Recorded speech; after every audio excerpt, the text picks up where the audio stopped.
Today we're going to review a method of simplifying complex fractions called baby fractions. This is the method that I would like you to use in all complex fractions that we are going to simplify in both pre-calculus and in AP calculus. So our first step is going to be to rewrite all expressions with negative exponents as baby fractions, and I'll show you what that means down below.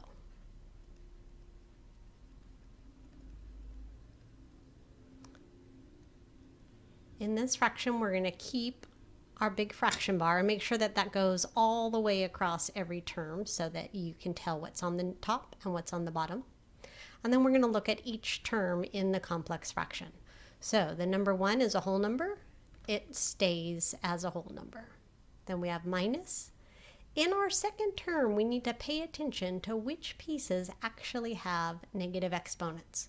So sometimes your brain wants to superglue these two pieces together, but 7 is to the 1 power, so it's going to stay on the top of the baby fraction, and x to the negative 1 becomes x to the positive 1 on the denominator of the baby fraction. Notice that it doesn't go on the denominator of the big fraction. For our third term, the 18 is just to the positive 1 power, so it's going to stay on the numerator, and the x squared will go to the denominator of the baby fraction. The number 1 on the denominator,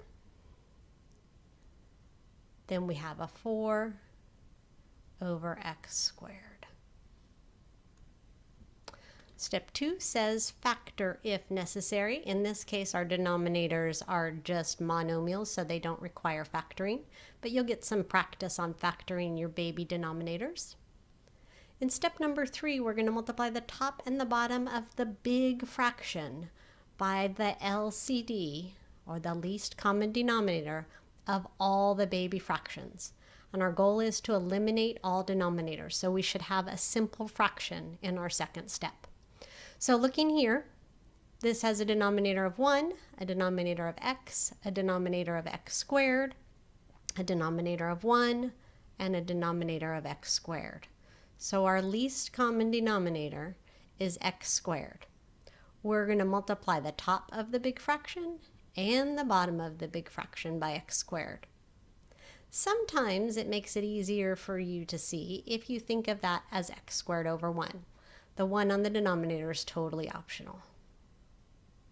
We're going to distribute this to each term of the complex fraction, making sure not to leave out the whole numbers.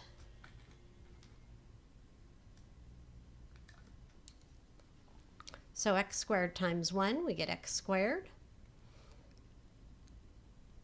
X squared times 7 over x will give us 7x.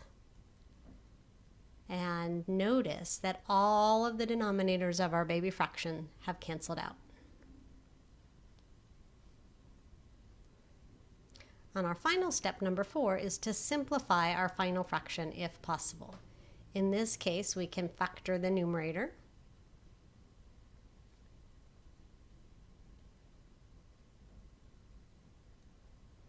We can factor the denominator.